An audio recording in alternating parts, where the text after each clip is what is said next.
তৃতীয় অধ্যায় থেকে একটি শ্লোক উচ্চাঙ্কন করি। নিখিল ব্রহ্মাণ্ড স্থিত মনুষ্য দেহাশ্রিত জীবাত্মা পরম মঙ্গল সাধন করেছেন। বক্তা নন্দনন্দন শ্রী গোবিন্দ, শ্রোতাকে জ্ঞানী শ্রেষ্ঠ। ব্রহ্মার জ্ঞান যার কাছে ম্লান হয়ে গেছে, ব্রহ্মা বেদবক্তা কমলজনী, তার জ্ঞানও যার কাছে ম্লান হয়ে গেছে, তিনি হলেন নন্দনন্দনের মথুরা লীলার পার্শ্বদ উদ্ধব মহারাজ। দেবগুরু বৃহস্পতির ছাত্র এবং শিষ্য। দেবগুরু বৃহস্পতির শিষ্য অনেকেই, কিন্তু ছাত্র কেউ না।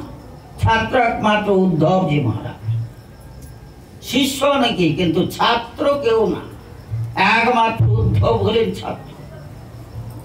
শাস্ত্র পড়িয়েছেন উদ্ধবকে দেবগুরু বৃহস্পতি, তাই উদ্ধবকে বলা হয় জ্ঞানী শ্রেষ্ঠ। আর বক্তাকে শিব বিরিঞ্চি বন্দিত বাদপদ্য নন্দনন্দন শ্রী গোবিন্দ, তিনি হলেন বক্তা। তাহলে বক্তার শ্রোতা কেমন সেটা ভেবে নিয়ে বিচার বিবেচনা করতে হয়। বক্তাকে স্বয়ং ভগবান, শ্রোতাকে তার পার্শ্বদ। কি বলেছেন শোনা উদ্ধব? আচার্যং মাং বিজানিয়া, আচার্যকে আমি বলিয়া জানিবে। আচার্য মানে গুরুদেব, গুরুদেবকে আমি বলিয়া জানবে। মাং বিজানিয়া, জানিয়াত নয়, বিজানিয়াত বিশেষ করে জানবে। আচার্যং মাং বিজানিয়া, গুরুদেবকে আমি বলে জানবে এবং বিশেষ করে জানবে। আচার্যং মাং বিজানিয়া নবমন্বিত করহিছি, কখনো অবমাননা করবে না। ন মর্তবুদ্ধা, মরজগতের বুদ্ধি করতে পারবে না। ন অসুয়েত, অসুয়া প্রকাশ করবে না। বলে কেন? সর্বদেবময় গুরু, গুরুদেব হলেন সর্ববেদময় সর্বদেবময়। গুরুদেব সর্ববেদময় এবং সর্বদেবময়। সমস্ত ভগবানই সারাৎসার হলেন নন্দনন্দন, তার আবেশ অবতার হলেন শ্রী গুরুদেব। তার আবেশ অবতার হলেন শ্রী গুরুদেব। সুতরাং অবমাননা চলবে না, মর্তবুদ্ধি চলবে না। এখন প্রথমেই প্রশ্ন হলো, আচার্য শব্দের অর্থ কি?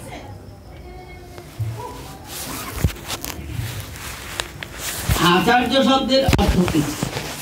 কঠোপনিষদে বলেছেন ঋষি ছান্দোগ্য, কঠোপনিষদে বলেছেন আচার্যকে,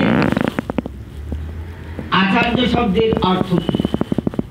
শাস্ত্রোক্তম ধর্মমুচ্চার্য আচরয়তে সদা অন্যেভ্য শিক্ষয়স্তু স আচার্য নিগদ্যতে।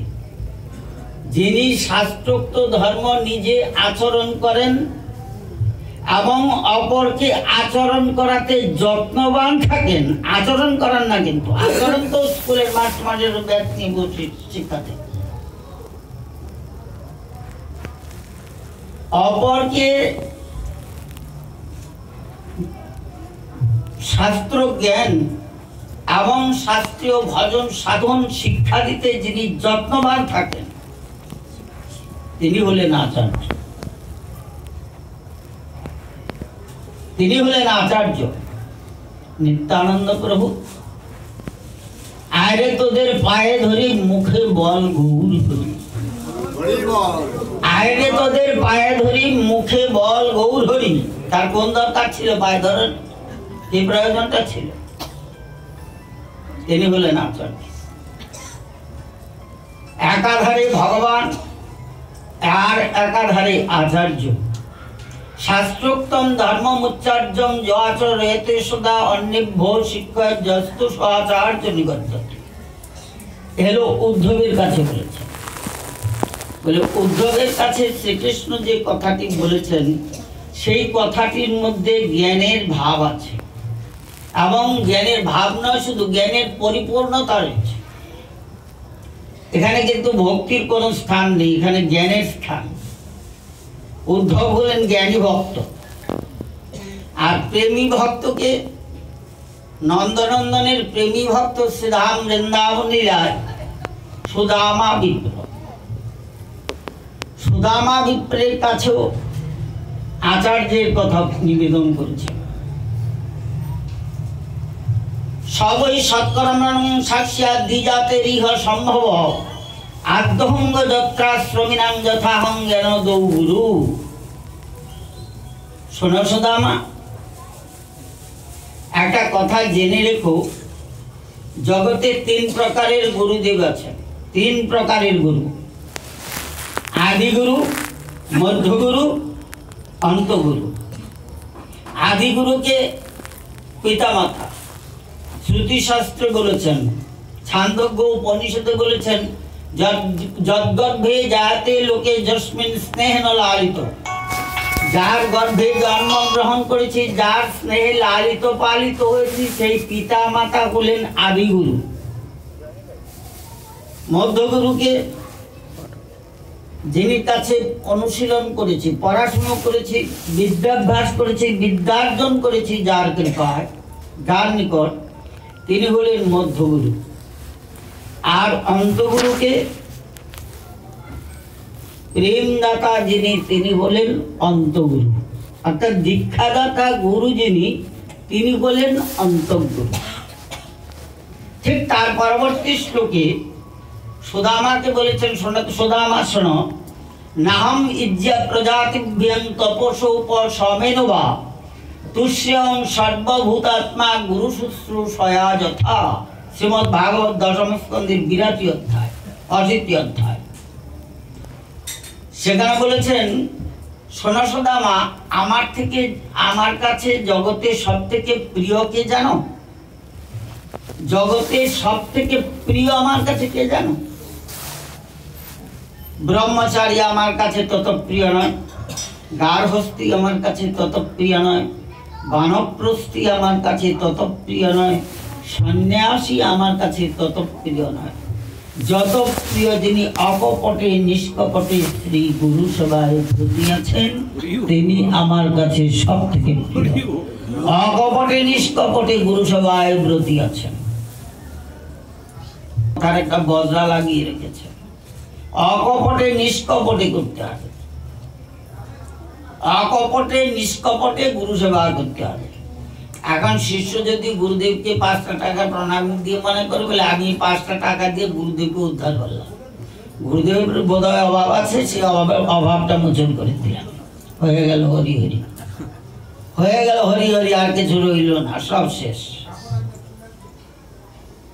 যদি কেউ গুরু সেবা করতে পারেন, তাহলে জানবেন যে আপনার এই জীবনটা নয়, শুধু এর আগে পূর্ব যত জনি আপনি কাটিয়ে এসেছেন, সেই জনি এবং ইহজনি, এই সমস্ত জনি থেকে আপনি নিষ্কৃতি পেলেন গুরু সেবা লাভ। এখন এই 3 প্রকারের যে গুরু, 3 প্রকারের গুরুদেবের মধ্যে একমাত্র দীক্ষাদাতা শ্রী গুরুদেবের সেবা করলেই হয়। প্রমাণ শ্রীপাদ জীব গোস্বামী চরণ ভক্তি সন্দর্ভ। তস্মাৎ অন্নম ভগবত ভজনম অপি ন অপেক্ষতে। এই ব্যাপারটা একটু টাফ, বলতে পারেন ভাগবতের সবচেয়ে টাফ হলো নবযোগীন্দ্র সংবাদ, আর নবযোগীন্দ্র সংবাদ থেকে এই ঘটনাগুলি নেওয়া হয়েছে। এর জন্য খুব টাফ ব্যাপার। একটু দয়া করে কৃপা করে আপনারা বুঝে নিতে চেষ্টা করেন। আমি বোঝানোর জন্য আসিনি, আমার বোঝানোর কোনো ক্ষমতা নেই, কৃপা করে আপনারা বুঝে নেবেন। তো তস্মাৎ অন্নম ভগবত ভজনম অপি ন অপেক্ষতে। শ্রীপাদ জীব গোস্বামী চরণ ভক্তি সন্দর্ভ। ওই শ্রী গুরুপাদ পদ্মের সেবা করলে আর অন্য কোনো সেবার প্রয়োজন পড়ে না। এখন প্রশ্ন, কে বক্তা? শ্রীজীব গোস্বামী পাদ মহাপ্রভু জগতে আবির্ভূত হয়েছিলেন সাতটি নিষ্ঠা জগতে দান করার জন্য। সাতটি নিষ্ঠা কি? রূপের রসনিষ্ঠা, সনাতনের বৈরাগ্য নিষ্ঠা, শ্রীজীবের তত্ত্বনিষ্ঠাা, গোপাল ভট্টের বৈষ্ণব আচার নিষ্ঠা, রঘুনাথ ভট্টের বৈষ্ণব সেবা নিষ্ঠা, রঘুনাথ দাস গোস্বামীর ভজন নিষ্ঠা, আর নামাচার্য হরিদাস ঠাকুরের হলো নাম নিষ্ঠা। দান করার জন্য মহাপ্রভুর আবির্ভাব। তার মধ্যে শ্রীজীব গোস্বামী পাদকে দিয়েছেন তত্ত্বনিষ্ঠা। দেখুন, শ্রীজীব কিন্তু মহাপ্রভুকে দর্শন করেন, মহাপ্রভুকে দর্শন করতে পারেননি মানে ওই জগতে দর্শন করেছেন, ইহ জগতে দর্শন হয়নি। শ্রীজীবের দর্শন হয়েছে কার কাছে? নিত্যানন্দ প্রভুর কাছে। অদ্বৈত প্রভুর দর্শন পেয়েছেন। নিত্যানন্দ প্রভুর কাছে যাওয়ার সঙ্গে সঙ্গে নিত্যানন্দ প্রভু শ্রীজীবকে বললেন, এই মুহূর্তে বৃন্দাবন যাও, তোমার জ্যেষ্ঠতা এত দুইজন রয়েছেন, তিনিদের কাছে গিয়ে শিক্ষা লাভ কর। শ্রীমন মহাপ্রভু তোমাকে তত্ত্বনিষ্ঠা দিয়ে গেছেন। যত সনাতন ধর্মের তাত্ত্বিক শাস্ত্র যা আছে, সমস্ত শাস্ত্র তুমি অনুশীলন করবে, অনুশীলন করে তার মর্মার্থ জগতের জীবকে বোঝানোর জন্য লিখে যাবে। অ্যাজ ফর এক্সাম্পল, এই ভক্তি সন্দর্ভ, ষট সন্দর্ভ, বিরুদাবলী, গোপাল বিরুদাবলী, কৃষ্ণার্চন চন্দ্রিকা, রাধালীলা চন্দ্রিকা, গৌরার্চন চন্দ্রিকা, নিত্যানন্দার্চন চন্দ্রিকা, এই যুগের মধ্যে আমি রাখলাম। এছাড়া অসংখ্য গ্রন্থ প্রণেতা তিনি, অসংখ্য গ্রন্থ। এই সরগোস্বামী মিলে 3 লক্ষ গ্রন্থ প্রণয়ন করেছেন। সরগোস্বামী মিলে 3 লক্ষ গ্রন্থ প্রণয়ন করেছেন। সনাতন গোস্বামী পাদ যখন দেখলেন যে এইসব গ্রন্থ পড়ে লোক বুঝতে পারবে না, উপরন্তু উল্টো ব্যাখ্যা করবে, তার জন্য গোস্বামী পাদের যে সমাধি শ্রীরাম বৃন্দাবনে, সেই সমাধির পাশে তিনি নিজে হাতে গ্রন্থ সমাধি দিয়ে গেছেন। নিজে হাতে গ্রন্থ সমাধি দিয়ে গেছেন। তাহলে সেই শ্রীজীব গোস্বামী পাদ নিবেদন করেছেন, তস্মাৎ অন্নম ভগবত ভজনম অপি ন অপেক্ষতে। ওই পাদপদ্ম সেবা করলে আর অন্য কোনো সেবার প্রয়োজন পড়ে না। তো তাৎক্ষণিক কথাটা শোনা মাত্র আমাদের একটু মাথাটা ঘুরে যায়, বলে এই কি কথা, বলে একে যে ব্যাখ্যা দিয়েছেন বিশ্বনাথ চক্রবর্তী বাদ, ওই ব্যাখ্যা আমি ঝরঝরা বাংলায় বলছি, বুঝতে সুবিধা হবে। বিশ্বনাথ চক্রবর্তী বাদ ভক্তি সন্দর্ভ গ্রন্থে টিকা করেছেন। সেই টিকায় নিবেদন করেছেন, ধরুন আপনার শ্রী গুরুদেব আপনাকে সংবাদ দিয়েছে যে আজকে বিকেলে তোর বাড়িতে আমি যাব। তো আপনি কি করলেন? গুরুদেবের অপেক্ষায় বসে আছেন, বাজারে গিয়ে ফল মিষ্টি কিনে নিয়ে এলেন, নিয়ে এসে আপনার পত্নীকে দিলেন, দিয়ে বললেন যে আজ বিকাল শ্রী গুরুদেব শুভ বিজয় করবেন, এই ফল মিষ্টি তুমি শ্রী গুরুপাদ পদ্মের সেবায় লাগাবে। তা আপনার পত্নী যথারীতি ফল ধুয়ে টুয়ে পরিষ্কার করে মিষ্টি রেখে দিয়েছেন। শ্রী গুরুদেব শুভ বিজয় করেছেন, পাদ্দার গাছ পনাদি দিয়ে গুরুদেবকে বসিয়েছেন। তো খানিকক্ষণ পরে আপনার পত্নী গিয়ে বললেন যে প্রভু, কিঞ্চিত পরিমাণ জলযোগ অঙ্গীকার করতে মর্জি হোক। তো গুরুদেব এলেন, এসে জিজ্ঞাসা করছেন, মা ঠাকুরের ভোগ লাগিয়েছিস? আপনার পত্নী বললেন যে বলে না, ভোগ লাগায়নি।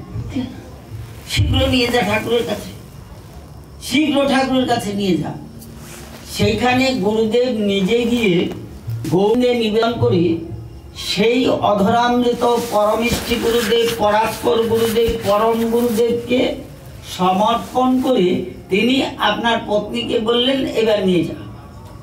নিয়ে গিয়ে আসন পেতে গুরুদেবকে দিলেন। গুরুদেব অঙ্গীকার করলেন। কি দাঁড়ালো? এর অর্থটা দাঁড়ালো কি? আপনি কিন্তু এনেছেন গুরু সেবার জন্য, আপনি কিন্তু গৌর গোবিন্দ সেবার জন্য আনেননি। গুরুদেব আসবেন গুরুদেবের সেবার জন্য। গুরুদেব কিন্তু গৌর গোবিন্দের অধরামৃত চরণামৃত ছাড়া গ্রহণ করেন না, তাই তিনি গৌর গোবিন্দের ভোগ লাগিয়ে সেই অধরামৃত গ্রহণ করেন। ইহাতে কি দেখালেন গোসাইপাদ? বলে তস্মাদ অন্নম ভগবত ভজনম অপি ন অপেক্ষতে। ওই পাদ পদ্মের সেবা করলে অন্য কোন সেবার প্রয়োজন পড়ে না। গুরু সেবা করলে গৌর গোবিন্দ সেবা হয়, কিন্তু গৌর গোবিন্দ সেবা করলে গুরু সেবা হয় না। সেবা করলে গুরু সেবা হয় না, গুরু সেবা করলে গৌর গোবিন্দ সেবা হয়। প্রমাণ কি? বহু লোক আমি আপনাকে একবারে আঙ্গুল গুনে গুনে নাম করে বলতে পারি, যারা দীক্ষা গ্রহণ করেননি ঠাকুর সেবা করে।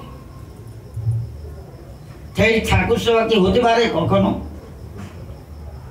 সেই ঠাকুর সেবা কোনোদিন হয় না। এই জন্য বলা হয় গৌর গোবিন্দ সেবা করলে গুরু সেবা হয় না, কিন্তু গুরু সেবা করলে গৌর গোবিন্দ সেবা হয়।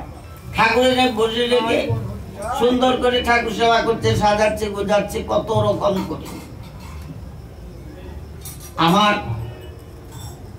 শ্রী গুরু বিষ্ণুপাদ পদ্মের জ্যেষ্ঠ ভ্রাতা, আপনাদের মধ্যে কেউ হয়তো তিনি নামও জানতে পারেন বা দর্শন করে থাকতে পারেন, প্রভুপাদ শ্রী নিখিলানন্দ গোস্বামী, অনবদ্য শাস্ত্র বেত্তা এবং ভাগবতের পণ্ডিত। তিনি হরিনামতলায় ভাগবত সেবা করেন। তো এক ভক্তমা অনেকদিন ধরে তিনিকে বলছেন যে প্রভু একদিন আমার অঙ্গনে পদধূলি দেবে। তো বছর 3 বলার পর একদিন যেটা প্রভু রাজি হয়েছে, তিনি এক ভক্তকে নিয়ে গেছেন। নিয়ে গিয়ে 12 খান গোপাল আছে, 12 খান গোপাল খুব সুন্দর করে সাজিয়ে গুছিয়ে সেবা করে। দেখে যেটা প্রভু নিবেদন করলেন, মা তোমার শ্রী গুরুদেবের বিগ্রহ কোথায়? বলছে সেই ছেলেবেলায় মন্ত্র নিয়েছি আর গুরুদেবের সঙ্গে দেখাও হয়নি, তিনি চিত্রপট সংগ্রহ করতে পারেনি। যারা প্রভু বসতে দিয়েছিলেন চেয়ারে, ঠাকুর দণ্ডবোধ করেছে, বলেন শীঘ্র চলো, এখানে দাঁড়ালে অপরাধ হবে আর এর মুখ দেখলে পাপ হবে। যার গুরুতে আনুগত্য নেই সেই 12টা গোপাল সেবা করে, হ্যাঁ, যার গুরুতে আনুগত্য নেই, গুরু নিষ্ঠা নেই, সে 12টা গোপাল সেবা করে, এর মুখ দেখলে পাপ হয়। সঙ্গে সঙ্গে বেরিয়ে চলে এসে। তো ওই গোস্বামীপাদ বলেছেন গুরু সেবা করলে গৌর গোবিন্দ সেবা হয়, কিন্তু গৌর গোবিন্দ সেবা করলে গুরু সেবা হয় না। গৌর গোবিন্দ সেবা করলে গুরু সেবা হয় না, গুরু সেবা করলে গৌর গোবিন্দ সেবা হয়। শ্রীমান মহাপ্রভু শ্রী চৈতন্য চরিতামৃত গ্রন্থে বলেছেন, দীক্ষা পুরস্কারাদি অপেক্ষা না করে, দীক্ষা পুরস্করণ কিছুই অপেক্ষা করে না হরিনাম করার জন্য। তার মানে এই নয় যে মহাপ্রভু বলেছেন বলে তুমি দীক্ষা গ্রহণ করো না। এটা কোনো খাতায়, কোনো কলমে, কোনো টিকা টিপ্পণীতে কোথাও বলা নেই বলে তুমি দীক্ষা গ্রহণ করো। দীক্ষান্তে গৌর গোবিন্দ সেবা, গৌর গোবিন্দ সেবা করে দীক্ষা গ্রহণ করা কোনোদিন কোনো শাস্ত্র বিধি নেই। আরে তস্মাৎ অন্নম ভগবত ভজনম অপি ন অপেক্ষতে। ওই গুরুপাদ পদ্ম সেবা করলে অন্য কোনো সেবার প্রয়োজন পড়ে না। তার মানে কি, গুরুদেবের বিগ্রহ রেখে যখনই গুরু সেবা করবেন তখনই গৌর গোবিন্দ সেবা করতে। এই যিনির চিত্রপট এখানে বসানো আছে, যিনির উৎসব চলছে, আমি অল্প দিনের জন্য তিনিকে দর্শন করতে পারি, অল্প দিনের জন্য। তো তিনি ছিলেন একজন বিশিষ্ট ব্যক্তিত্ব সম্পন্ন সাধক, বিশিষ্ট ব্যক্তিত্ব সম্পন্ন সাধক ছিলেন একজন সাধক, শুধু নন, বিশিষ্ট ব্যক্তিত্ব সম্পন্ন সাধক। এবং ইনিদের বলা হয় ঈশ্বর কোটি পুরুষ, ঈশ্বর কোটি পুরুষ বলা হয়। বলে ঈশ্বর কোটি পুরুষ আর এর মধ্যে পার্থক্য। ভগবান সবসময় ভগবান। ভগ যার আছে তিনি হলেন ভগবান। ভগবানের ঐশ্বর্যস্য সমগ্রস্য বীর্যস্য যশস্য শ্রিয় জ্ঞান বৈরাগ্যস্যৈব সন্ন্যান ভগবতীঙ্গনা ভক্তি সন্ধান শ্রীজীব গোস্বামী। ঐশ্বর্যস্য সমগ্রস্য বীর্যস্য যশস্য শ্রিয় জ্ঞান বৈরাগ্যস্যৈব সন্ন্যান ভগবতীঙ্গনা। ঐশ্বর্য, বীর্য, শ্রী, যশ, জ্ঞান, বৈরাগ্য এই ছটা যার আছে তিনি হলেন ভগবান। সন্ন্যান ভগবতীঙ্গনা এই ছটা যার আছে তিনি হলেন ভগবান। এখন প্রশ্ন তুলতে পারেন ঐশ্বর্য, ঐশ্বর্য শব্দের মানে কি? ঐশ্বর্য শব্দের অর্থ শব্দ কল্পদ্রুম অভিধান অনুযায়ী ঐশ্বর্য শব্দের অর্থ হলো যাহার সমান আর কিছু নেই, কেউ না, সেটা হলো ঐশ্বর্য। এখন আপনি বলতে পারেন যে তাহলে পিসি সরকারও ভগবান, সিনিয়র পিসি সরকার তিনিও ভগবান, তার সমান তো কেউ নেই। তার সমান জাদুকর এখনো জন্মায়নি, তিনিও ভগবান বলেন না, তিনি ভগবান না, তিনি হলেন একজন জাদুবিদ্যা, জাদুবিদ্যায় পারদর্শী। তিনি ভগবান নয়, তিনি মতন কেউ না হতে পারেন, তিনি সমান কেউ না হতে পারেন, কিন্তু তাই বলে তিনি ভগবান নন। এই ঐশ্বর্য শব্দের অর্থ কি? যার সমান কোনো ঐশ্বর্য কারো নাই, যার সমান শক্তি কারো নাই, তিনি হলেন ভগবান। ঐশ্বর্য সমগ্র, সমগ্র ঐশ্বর্য যাহাতে বিদ্যমান তিনি হলেন ভগবান। সমগ্র সমগ্র ঐশ্বর্য যাতে বিদ্যমান তিনি হলেন ভগবান। বীর্যস্য বীর্যবান পুরুষ, তার সমান বীর্যবান পুরুষ কেউ নয়। এই অধুনা ফলিত বিজ্ঞানের যুগে এই আজকালকার দিনের ছেলেপেলেরা, আমি কাউরে নিন্দাবন্ধ করে বলছি না, তাদেরকে বোঝাতে পারেন না। দোষ আমাদের সমাজের কাছে, শুধু ছেলেপেলেদের দোষারোপ করলে হবে না, তাদেরকে বোঝাতে পারে না। সেই কৃষ্ণ রাসলীলা করেছেন, গোপীদের নিয়ে লীলা করেছেন, এই নিয়ে তারা অন্যরকম ভাবে সেটাকে ধরে নিয়ে গিয়ে মনের ভিতর সে পাপ পোষণ করে এবং সেই পাপে পাপী হয়ে অধোগতিতে গমন করে। তাকে ইতিহাস দিয়ে বোঝাতে হবে, বিজ্ঞান দিয়ে তাকে বোঝাতে হবে। সমগ্র বীর্য যার আছে তিনি হলেন বীর্যস্ব। শ্রীকৃষ্ণ রাসলীলা করেছেন তখন তার বয়স কত? 11 বছর। 11 বছর 22 দিন বয়সে তিনি বৃন্দাবন থেকে মথুরা চলে গেছেন। 11 বছর বয়সে কোনো একটা কারো কি কোনো কাম রিপোর্ট সারা দিতে পারে? হ্যাঁ, ওই বয়স হিসাব করে বলবে না, বিজ্ঞানসম্মত কথা বলবে না, তাই ছেলেপেলেরা নাচতে আরম্ভ করে বলে ও কৃষ্ণ করলে আমরা করলে খেলা, তাই না? আরে রাম রাম, এইসব চিন্তা যদি কেউ মনে আনে সেটা কোন জনিতে যাবে তার কোনো ঠিক ঠিকানা নেই। কৃষ্ণচন্দ্র স্বয়ং ভগবান পূর্ণ ব্রহ্ম সনাতন। কৃষ্ণ আর রাধার মধ্যে সম্পর্ক কি? রাধা আর কৃষ্ণের মধ্যে সম্পর্কটা কি? রাধার স্বরূপ কৃষ্ণ প্রেম কল্পলতা, সখীগণ হন্তার পল্লব পুষ্পপাতা, বহুকান্তা বিনান হে রসের উল্লাস, লীলার সহায় লাগে বহুত প্রকাশ। রাধা আর কৃষ্ণের মধ্যে সম্পর্ক হলো এই। কৃষ্ণ প্রেমের কল্পলতা হলেন রাজনন্দিনী, রাজনন্দিনী হলেন কৃষ্ণ প্রেমের কল্পলতা। বলে রাজনন্দিনীর সঙ্গে কৃষ্ণের সঙ্গে সম্পর্ক কি? অধুনা আমাদের উত্তরাখণ্ডের যে পণ্ডিতরা আছেন, এই টিভিতে ভাগবত পাঠ করে, দুইজনের মুখে আমি শুনেছি, দুইজনে, একজন হলো ভারতবর্ষের ইন্ডিয়ান রিলিজিয়াস ডেলিগেট, 27টা সরকারি ডিগ্রি আছে, জন বান্ধব তিনি নাম হলো রামভদ্রাচার্যজি মহারাজ। ওনার মুখেও আমি শুনেছি বলতে রাধারানীর সঙ্গে কৃষ্ণের বিয়ে হয়েছে। আবার শুনেছি কৃষ্ণচরণ শাস্ত্রীর মুখে রাধারানীর সঙ্গে কৃষ্ণের বিয়ে হয়েছে বিধিসম্মত ভাবে। এমনকি আরেক পণ্ডিত, তার নামটা ভুলে গেলাম, সে আবার আরো এক কাঠি উপরে বলেছে রাধারানীর পক্ষে পুরোহিত ছিল ক্রতু আর কৃষ্ণচন্দ্রের পক্ষে পুরোহিত ছিল গর্গাচার্য। বলে আরে রাম রাম রাম, বয়স হয়ে গেছে, দেখা যায় এরকম জোয়ান, আমি জোয়ান না, আমার মেলা বয়স হচ্ছে। যাই হোক, এখন যুদ্ধ বিগ্রহ করার মতন শক্তি শরীর আর নাই, নাহলে যুদ্ধ বিগ্রহটা করতাম।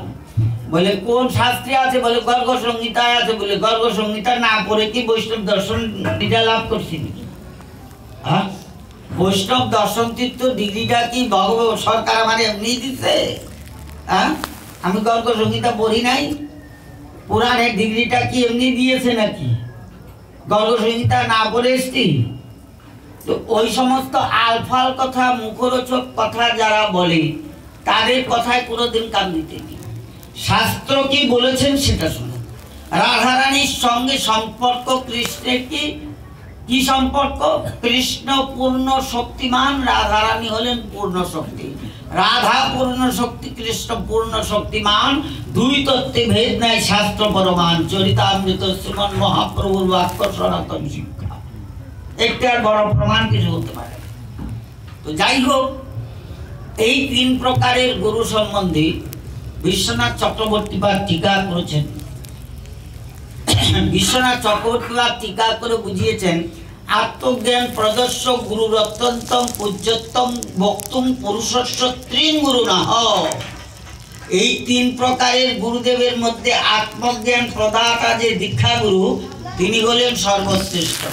আত্মজ্ঞান প্রদর্শ গুরুর অত্যন্তম পূজ্যতম বক্তুম পুরুষস্য ত্রিং গুরু নাহ। তিন গুরুদেবের মধ্যে আদিগুরু, মধ্যগুরু এবং অন্তগুরু, তার মধ্যে দীক্ষা গুরু হলেন সর্বশ্রেষ্ঠ। তার সেবা করলে অন্য কোনো সেবার প্রয়োজন পড়ে না।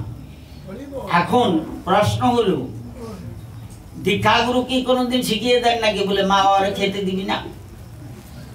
না, দীক্ষা গুরু কোনোদিন শিখিয়ে দেন বলে তোর যে শিক্ষাগুরু যিনি কাছে পড়াশোনা করে তিনি রাস্তায় দেখলে প্রণাম করবি না? শিক্ষা দীক্ষাগুরু কোনদিন শিখিয়ে দেয় নাকি? ওর জন্য বলেছেন আত্মজ্ঞান প্রদর্শক গুরুর অত্যন্তম পূজ্যতম বক্তুম পুরুষস্য ত্রিং গুরু নাহ। এই তিন গুরুদেবের মধ্যে সর্বশ্রেষ্ঠ হলেন আত্মজ্ঞান প্রদাতা দীক্ষাদাতা গুরু। বলে আত্মজ্ঞান প্রদাতা দীক্ষাদাতা গুরু সর্বশ্রেষ্ঠ কি করে হলে? যে মা বাবা, যে মা বাবাকে মানে না সে তো মানুষই না। গর্ভে যাতে লোকে যস্মিন স্নেহেন লালিত, যার গর্ভে জন্মগ্রহণ করেছি, যিনি লালন পালন করেছেন, সেই মাতা পিতা হলেন গুরু। তাদের যদি না মানি তাহলে সে তো মানুষের পর্যায়ে পড়ে না। শিক্ষাদাতা যে গুরুদেব, তিনিকে যদি না মানে তাহলে সে মানুষের পর্যায়ে পড়ে। মা বাবার প্রধান কর্তব্য কি? সন্তান জন্ম দিয়ে এই গুরুতত্ত্ব বড় সাংঘাতিক বেদাইলিয়া তত্ত্ব। এতে ভগবানের কথা কম দেখবেন, একদিনে শেষ করে দিতে পারবো। গুরুতত্ত্ব পাঠ করতে বলে 7 দিনেও শেষ করতে পারবো না, এ বড় ভেজালের তত্ত্ব। তো মা বাবার প্রথম কর্তব্য কি? যখন পিতৃমাতৃ মিলন হয়, পিতৃমাতৃ যখন মিলন হয়, আমাদের জ্যোতিষ শাস্ত্রে ঋষি পরাশর বলেছেন, পরাশরকে ব্যাসদেবের বাবা। পরাশর বলেছেন যৎক্ষণাৎ মাতৃগর্ভে নিয়োজিতা পতিতং বিন্দু তৎক্ষণাৎ লিখিতং ব্রহ্মা জন্ম শুভাশুভ। যৎক্ষণাৎ মাতৃগর্ভে নিয়োজিতা পতিতং বিন্দু তৎক্ষণাৎ ব্রহ্মা জন্ম শুভাশুভ, ঋষি পরাশর জ্যোতিষ শাস্ত্র। তো মাতৃপিতৃ মিলনের সময়ই ভগবান সব লিখে দেন। মাতৃগর্ভে 10 মাস 10 দিন থেকেছি, মলমূত্র কৃমিকীটের নিরন্তর দর্শন। এই 4 আঙ্গুল কপালে যা লিখে দিয়েছেন সেটা মুছে ফুছে গেছে কিনা, তার জন্য বিধাতা পুরুষ ৬৬ দিন আসেন দেখতে, সরেজমিন করতে আসেন যে বলে যা লিখে দিয়েছে সেটা ঠিক আছে কিনা।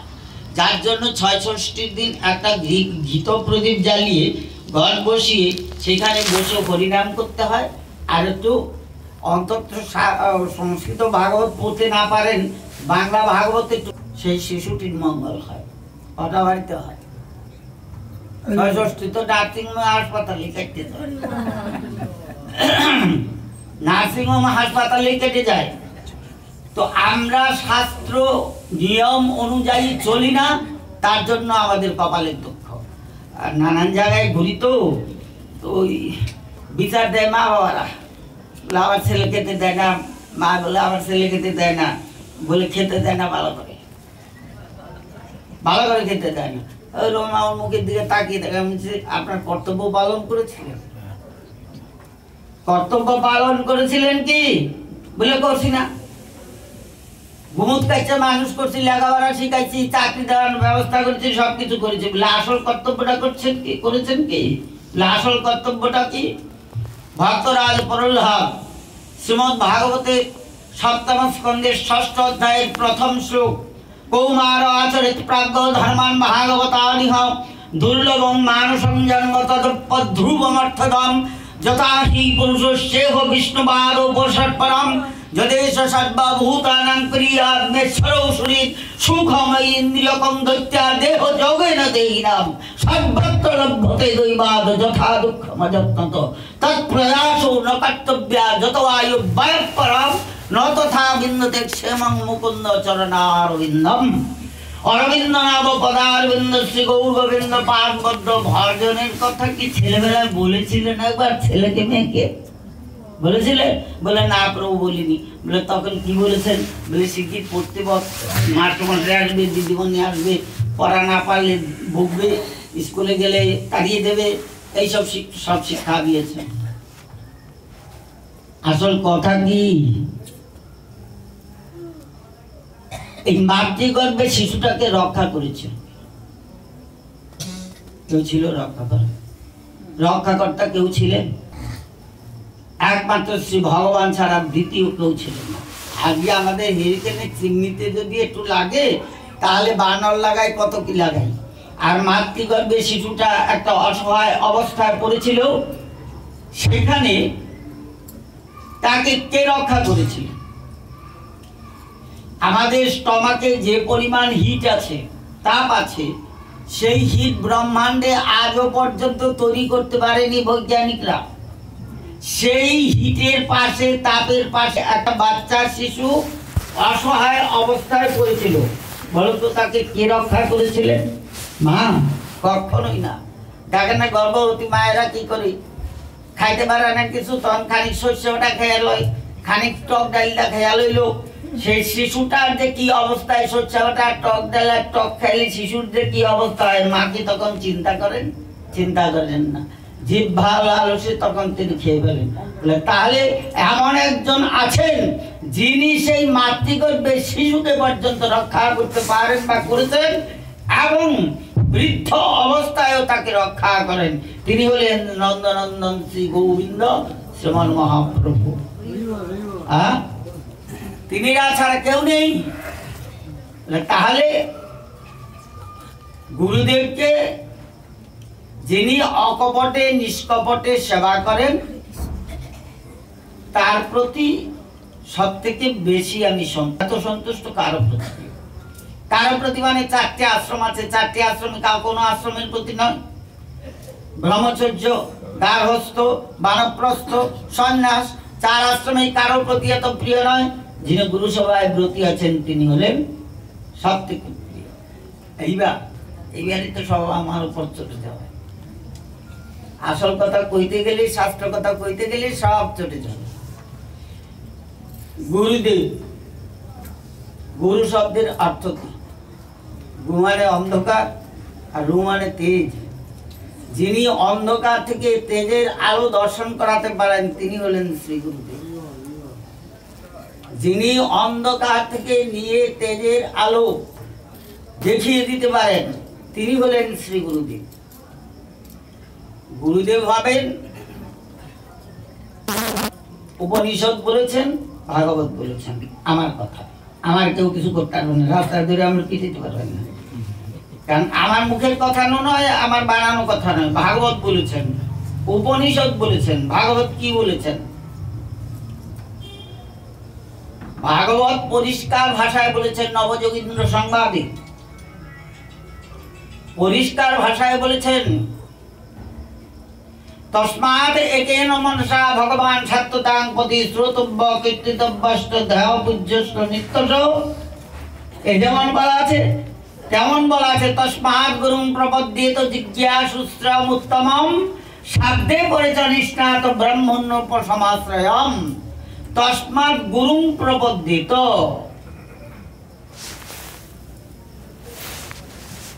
সেই গুরুপাদ পদ্মে শরণাগত হবে।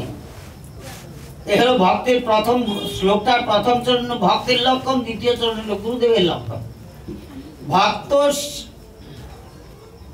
গুরুদেবের কাছে যাবে কেমন ভাবে যাবে? তস্মাৎ গুরুং প্রপদ্যেত, পঞ্চমী তৎপুরুষ সমাস করা হয়েছে। সেই গুরুপাদ পদ্ম হইতে আশ্রয় গ্রহণ করিবে, শরণাগত হইবে। গুরুপাদ পদ্মে শরণাগত হইবে না, গুরুপাদ পদ্ম হইতে শরণাগত হবে। গুরুপাদ পদ্মে শরণাগত হইলে মানে কারো অন্যের গুরুদেব, হয়তো গুরুদেব বসে আছেন, সেখানে আপনাকে দিন রাত পরে রইলেন, বয়ে রইলেন, লাভ কি? কিছু লাভ হইলেও কিছু লাভ হয়নি। সেই গুরুপাদ পদ্ম হইতে শরণাগত হইবে। কিভাবে শরণাগত হবে? জিজ্ঞাসু শ্রেয়ম উত্তমম, উত্তম শ্রেয় বস্তু কি সেটা জানার মতন মনোবৃত্তি নিয়ে। উত্তম শ্রেয় বস্তু, জগতে দুটো বস্তু আছে, একটা শ্রেয় আর একটা হলো প্রিয়। শ্রেয় মানে কি? যাহা আমাদের করা কর্তব্য সেটা হলো শ্রেয়, সেই কর্তব্য সম্পাদন করলে যাহা লাভ হয় তাহা হলো প্রিয়। ভাগবতের পঞ্চম স্কন্ধে ভগবান ঋষভদেব বলছেন শ্রেয় আর প্রেয়। যাই হোক, এখন সেই গুরুপাদ পদ্মে আশ্রয় গ্রহণ করিবে, গুরুপাদ পদ্ম হইতে আশ্রয় গ্রহণ করবে। এবার গুরুদেবের লক্ষণ দেওয়া আছে, সাধ্যে পরে চনিষ্ণাত ব্রহ্মণ্যোপসমাশ্রয়ম। সেই গুরুদেব ভাবেন সাধ্যে চ নিষ্ণাত, পরে চ নিষ্ণাত। সাধ্যে চ নিষ্ণাত মানে শাস্ত্রজ্ঞানে নিপুণ, পরে তো নিষ্ণাত ব্রহ্মচর্য। ব্রহ্মচর্য আচরণ করে তিনি ভজনে নিপুণ। শাস্ত্রজ্ঞানী ভজনানন্দী। আর একটা হলো উপসমাশ্রয়ম। উপসমাশ্রয়ম তার মানে ত্যাগী। এই যে বসে আছে সাধু, সাধুরা আমার খুব ভালো লাগে। কেন? সাধু যে গুরুদেব তিনি হলেন আমার অত্যন্ত প্রিয়। উনাকে দেখেছি নিজে চোখে। উপসমাশ্রয়ম কাকে বলে? উপসমাশ্রয়ম কাকে বলে? কোনদিন শুনিনি কাউ 5 টাকা দেন, কোনদিন শুনিনি, কোনদিন শুনিনি। তার কি অভাব ছিল? ছিল না। তিনি তার শ্রী গুরুপাদ মধ্যে আত্মসমর্পণ করে বসে আছেন। তিনি নিজে আচরণ করেছেন, তিনি একজন আচার্য, নিজে আচরণ করেছেন, আচরণ করে বসে আছেন। আমাকে দেখে তোমরা শিখো। আমি নিজে চোখে দেখেছি।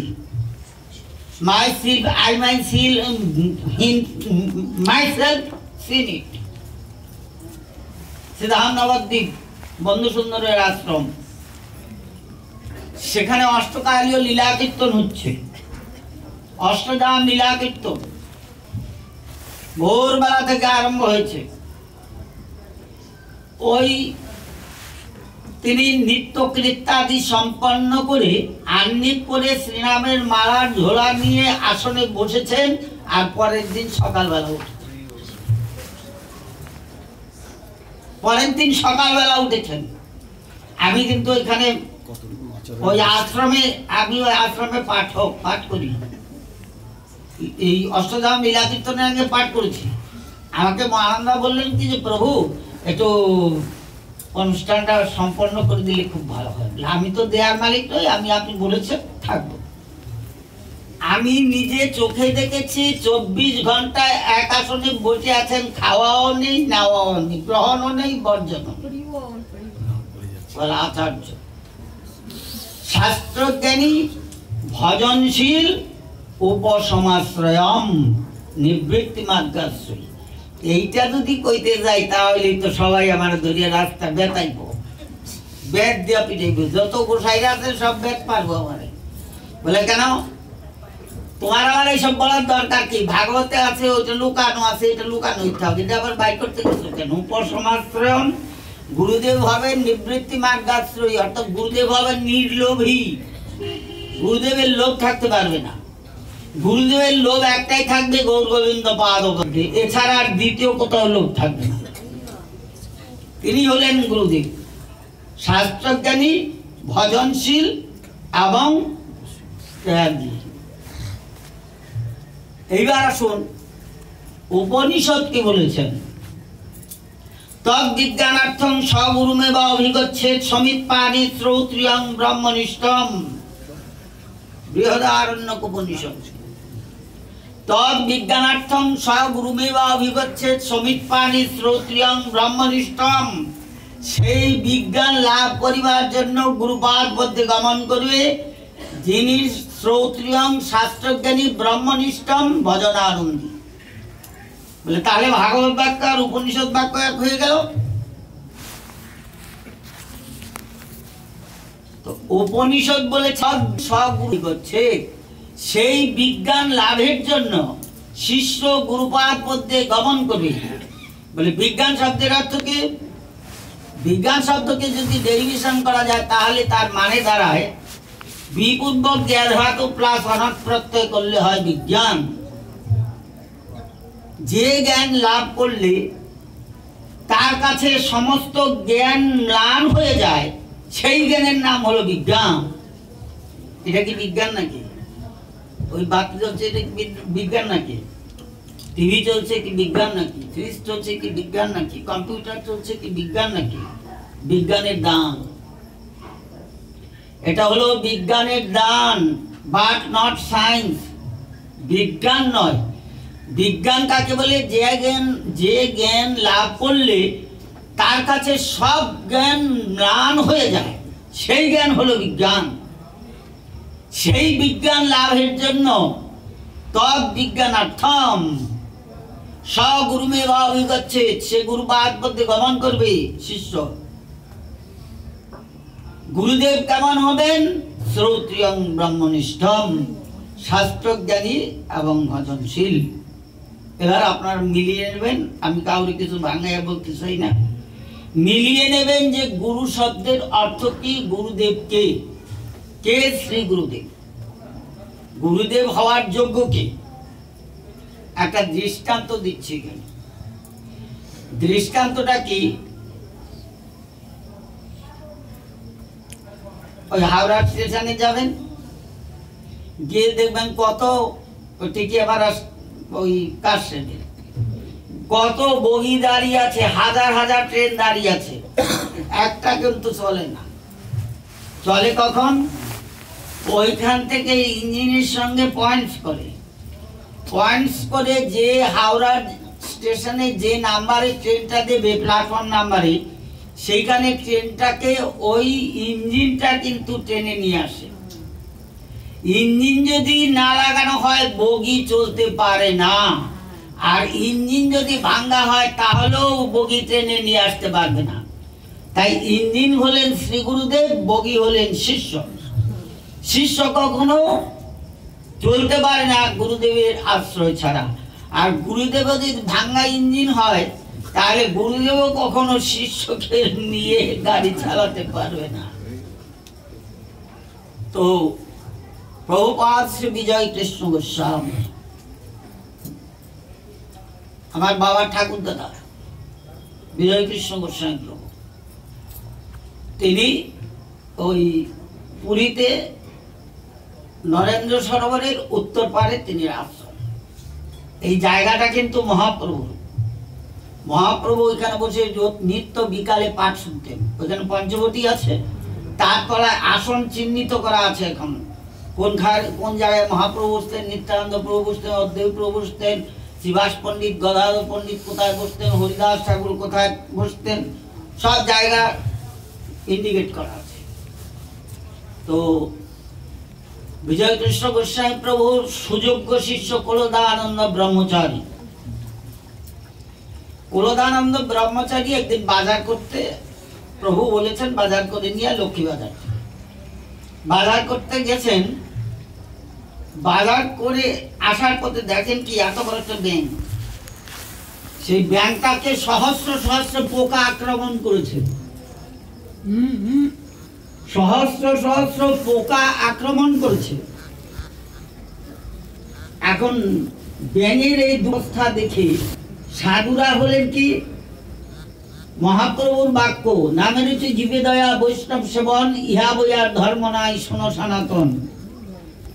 জীবে দয়া ব্যক্তিত্ব সাধুদের। কুলদানন্দ ব্রহ্মচারীর ব্যাঙের এই অবস্থা দেখে মনে খুব ব্যথা পেয়েছেন। এসে বাজার করে ফেরত কটা পয়সা ছিল প্রভুর পাঠপদের কাছে দিলেন, চুলে দিয়ে বললেন এই নাও পয়সা আর এই নাও ব্যাগ। কুলদা চললো।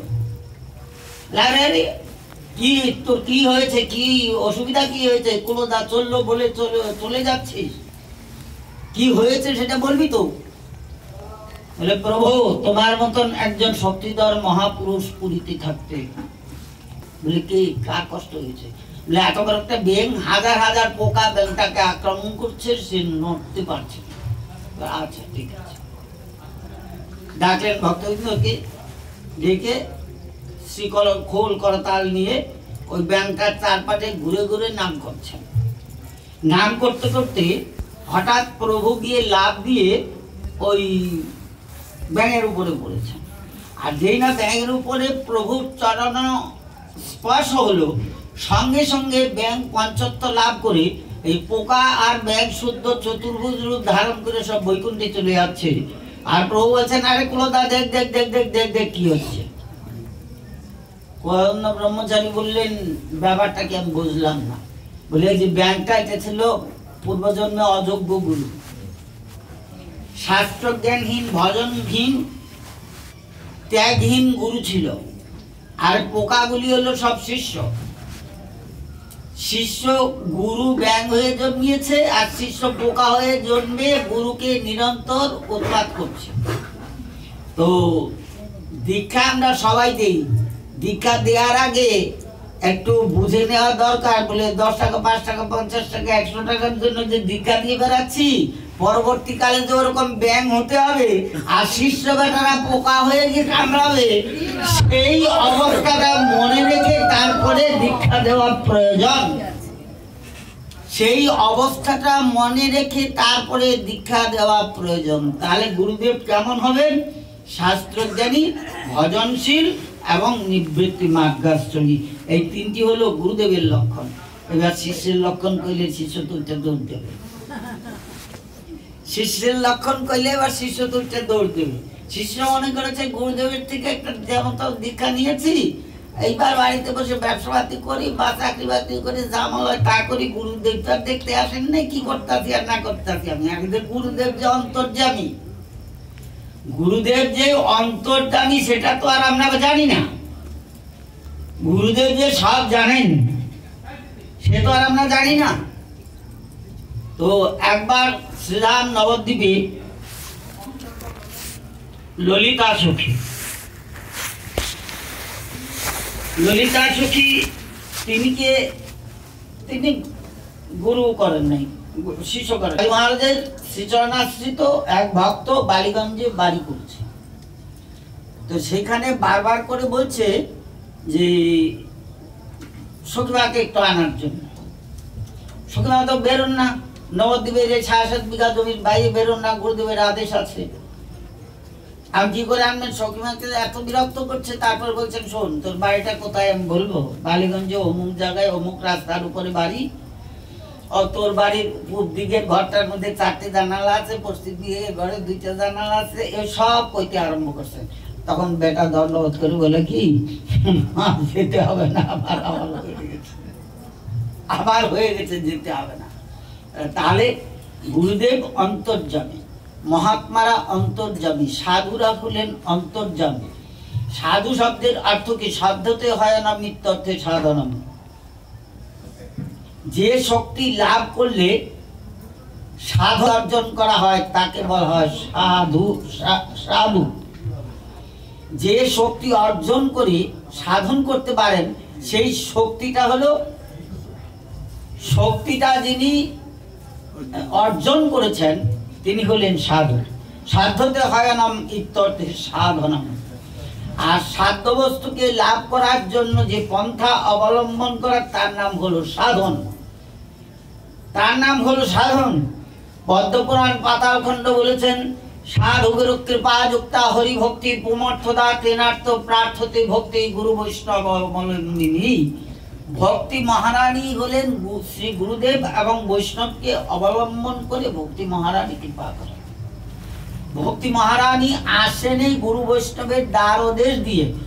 অন্য কোনোভাবে ভক্তি অঙ্গ কেউ শতবার সহস্রবার যাজন করলেও কোনো লাভ হবে না, হয় না, হতে পারে না। কেউ যদি বলেন হয়েছে, জানবেন ডাহা মিথ্যা কথা, একবারে ডাহা মিথ্যা কথা। সাধুগুরু কৃপা যুক্ত, সাধুগুরু কৃপা ছাড়া কোনোদিনই ভক্তি লাভ করা যেতে পারে না।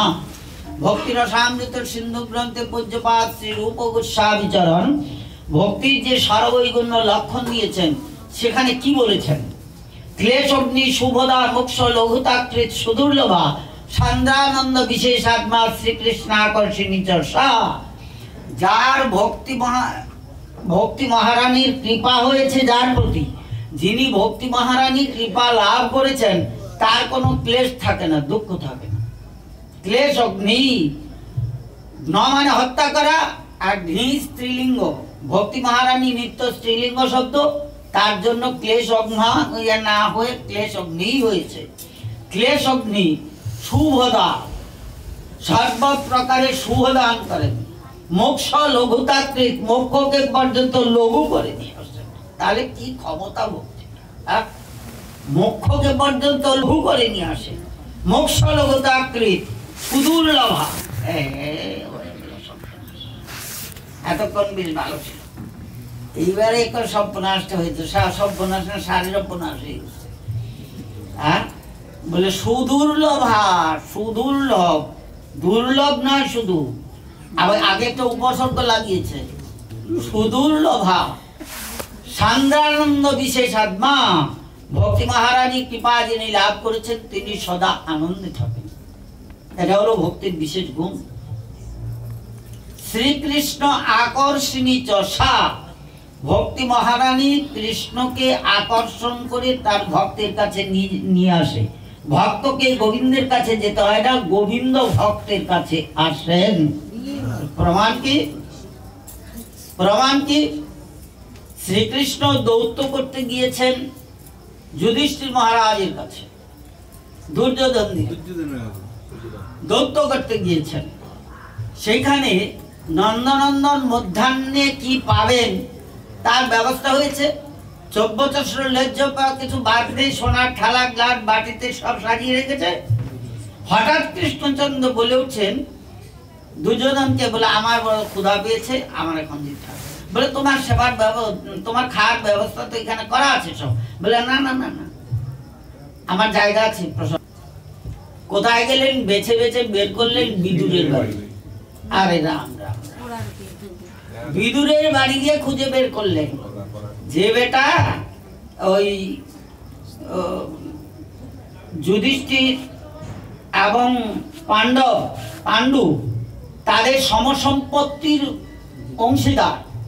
এ হয়ে যখন নাকি বিদুরকে কৃষ্ণচন্দ্র পাঠালেন, বলে বিদুর তুমি গিয়ে একবার বলো, দুর্যোধনকে বোঝাও, যুধিষ্ঠিরকে বোঝাও। বিদুর বোঝাতে গেছেন, বিদুরকে যা তা করে বলে দিয়েছে। বিদুর চলে এলেন, এসে নন্দনন্দনকে বললেন যে প্রভু আমার দ্বারা হবে না, নারিল বিদুর আজ্ঞা করিতে হেলাম, রথে চড়ি ইন্দ্রপ্রস্থে করিল গমন। মহাভারত, বাংলা মহাভারত। যে বিদুর শ্রীকৃষ্ণের আজ্ঞা ফেলতে পারলেন না, গেলেন সেখান থেকে অপমানিত হয়ে এসে বলছেন যে যারা কৃষ্ণের কথা শুনে না, গোবিন্দের কথা যারা শুনে না, মানে সান্নিধ্যে আমি যদি থাকি আমার সর্বনাশ হবে। আমি বাবা দরকার নেই, রাস্তার পাশে খোলা দিয়ে ঘর করব, সুন্দরী ছানা দিয়ে ঘর করব, ভিক্ষে করে খাবো, সেটাও বরং শান্তির থাকা। চলে গেলেন যথারীতি।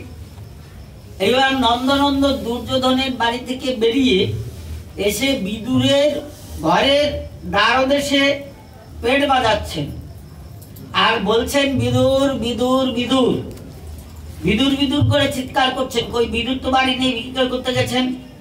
বিদুর পত্নী কুয়োতলায় বাসন মাজছিলেন।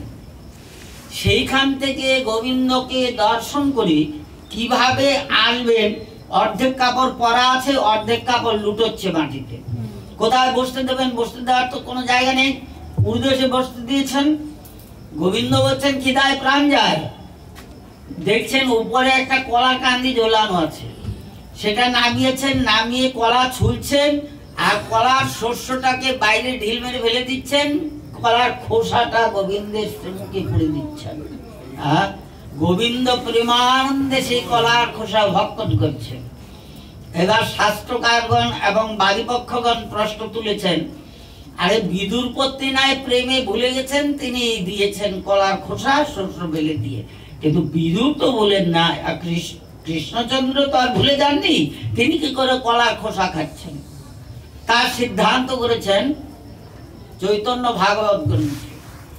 বলে কৃষ্ণকে না চায় প্রেমে, তার ভক্তকে না চায়, আপনি নাচে প্রেমে, তিনি নাচে একটাই।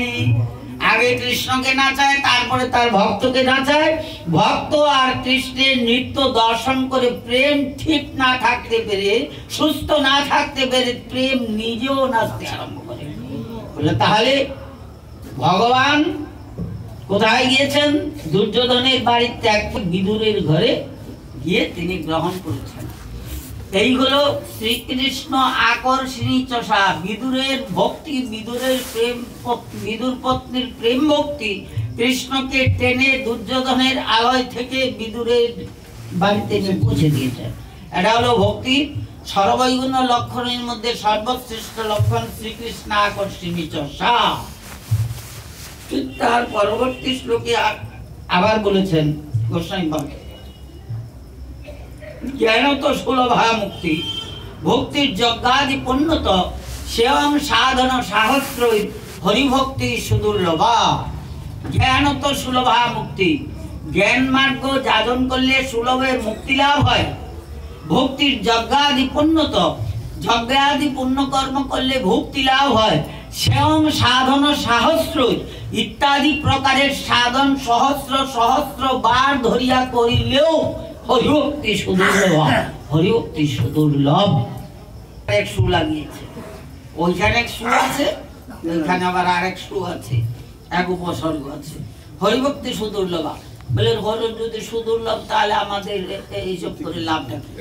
এই মালা তিলক করে, ঠাকুর সেবা করে, ভক্তি অঙ্গ যাদন করে, প্রসাদ চরণ অমৃত পেয়ে আমাদের দরকারটা কি? সুদুর্লভে যদি হয়, সুদুর্লভ যদি হয়, তাহলে আমাদের এগুলো করে লাভটা কি?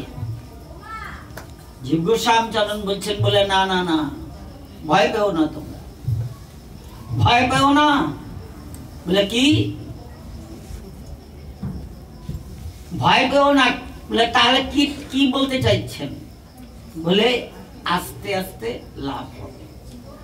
বলে কিভাবে লাভ হবে? তার উত্তর দিয়েছেন পূজ্যপাদ শ্রী বলদেব বিদ্যাভূষণ চরণ প্রমেয় রত্নাবলী গ্রন্থে। প্রমেয় রত্নাবলী গ্রন্থে বিদ্যাভূষণ চরণ নিবেদন করেছেন। বলে দেখো ভক্তি পাওয়ার উপায় কি? ভক্তি কি? প্রভু রামানন্দ রায়কে বলছেন ভক্তি কি করে পাওয়া যায় তার উপায় বলো। রামানন্দ বলছেন যে প্রভু এই কথা আমি বললে কেউ নেবে না, একমাত্র তোমার শ্রীমুখের বাক্যই জীব গ্রহণ করবে, আমি বললে কেউ নেবে না। আমি শতবার বললেও আমার কথা কেউ শুনবে না। সেই কথাটাই বলদেব বিদ্যাভূষণ চরণ প্রমেয় রত্নাবলী গ্রন্থে ধরেছেন। ভক্তি কি করে পাওয়া যায়, ভক্তি পাওয়ার উপায়টা কি? বলে কবিরাজ মশাই যারা, তারা ভালো বুঝবেন, বা যাদের বাড়িতে কবিরাজ আছে তারা ভালো বুঝবেন। কবিরাজ মশাইরে কি করে?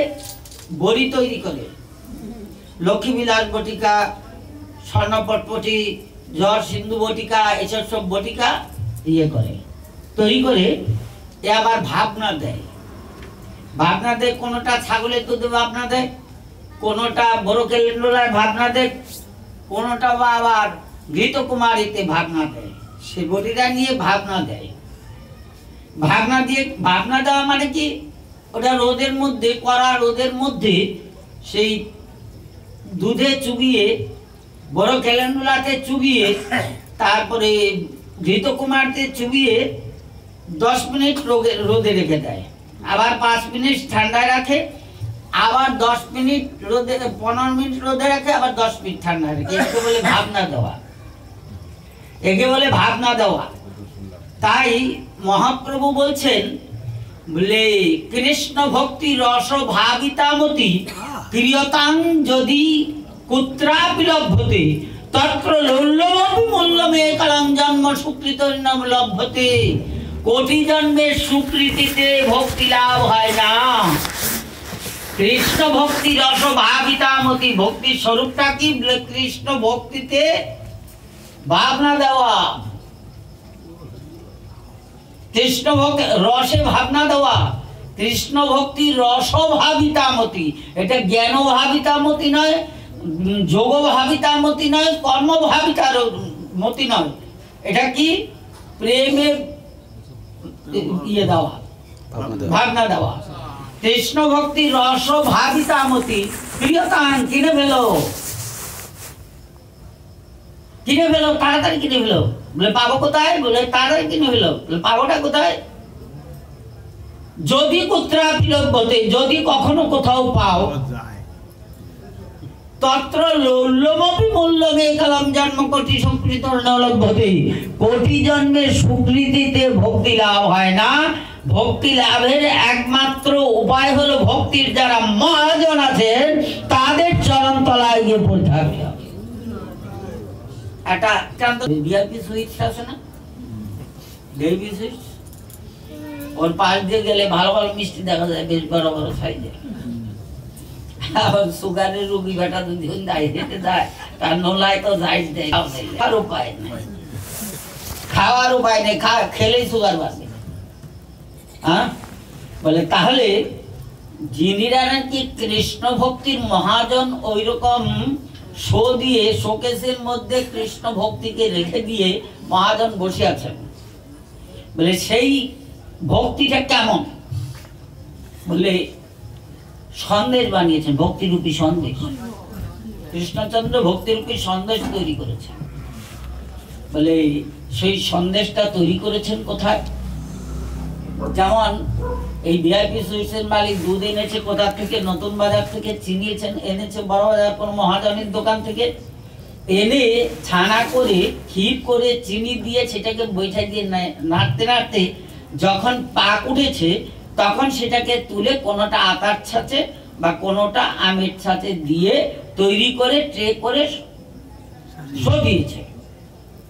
সেই ভক্ত তার হৃদয় রূপী যে কড়াই, সেই কড়াইয়ের মধ্যে ছানা, চিনি আর ক্ষীর এই দিয়ে জিহ্বা রূপী বৈঠা দিয়ে নিরন্তর নেড়ে নেড়ে ভক্তির অনলে যদি সেই সন্দেশ তৈরি করতে পারে, তাহলে সেই সন্দেশই হবে ভক্তি সন্দেশ।